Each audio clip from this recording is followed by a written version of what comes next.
Keeping Up with Todd Callendar, News Worth Hearing by Anna von Reitz. For those who don't know, Todd Callendar is moving fast, so fast and incisively, we have to check his progress every day.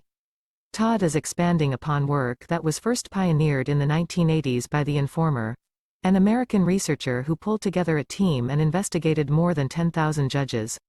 Out of 10,000 judges investigated by the Informer team, exactly one judge in Wisconsin had all his ducks in order, and a written oath of office on file. At the time, we were all stunned. I remember reading the report with my mouth ajar, staring blindly at the pages. That was before I learned about hired jurists and imaginary courts. Todd's work today covers a much broader spectrum of apparent office holders who haven't completed oaths of office. That is, formal written public record declarations accepting the duties of the office. So what's going on? These people aren't actually occupying public offices. They are pretending to hold public offices, but they are deliberately evading the liability and duty to fulfill the obligations of the office, and cheating the public as they do so.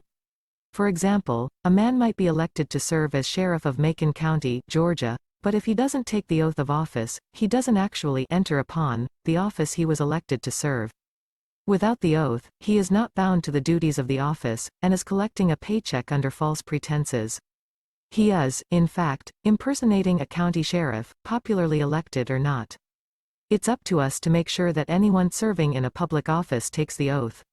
If they don't, they have no obligation to serve and perform the duties of the office, and no right to exercise any power or authority related to the office, either.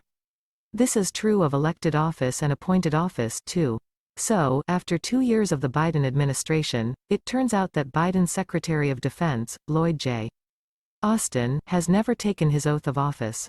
He has no obligation to serve the duties of the office, and equally, no right to exercise any power or authority related to it.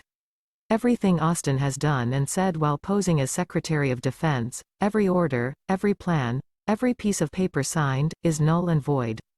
The office of the Secretary of Defense has, in effect, been vacant this whole time. Austin has had access to all the most secret information of the Defense Department under false pretenses, the worst kind of security breach imaginable. Austin coerced, threatened, and discharged thousands of loyal members of the military for refusing to take experimental injections, when he had no actual office and no authority to even speak to these men and women. Austin's comments and threats openly insulting and demeaning the Marine Corps for protecting its service members from the COVID-19 injections probably contributed to the brutal attack on USMC General David H. Berger in January 2023. Take in the view. If you ever wondered if you were needed to help run this country, wonder no longer. Listen to this video. Discussed starting at the 3-minute mark. Todd understands what I understand. Without the oath, there is no office. This is what the crime of impersonating an officer is all about.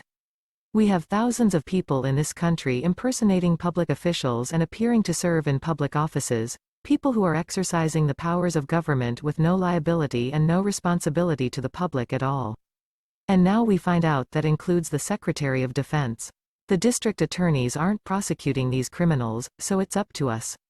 You, me, and the chickens, and Todd Callendar, are on our own. But every day thousands more Americans wake up, and start driving the spearheads home.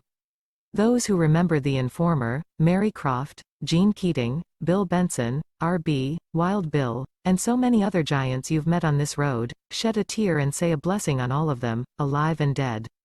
From their hands and lips to ours, from one generation to another, we will not fail or shirk the work before us.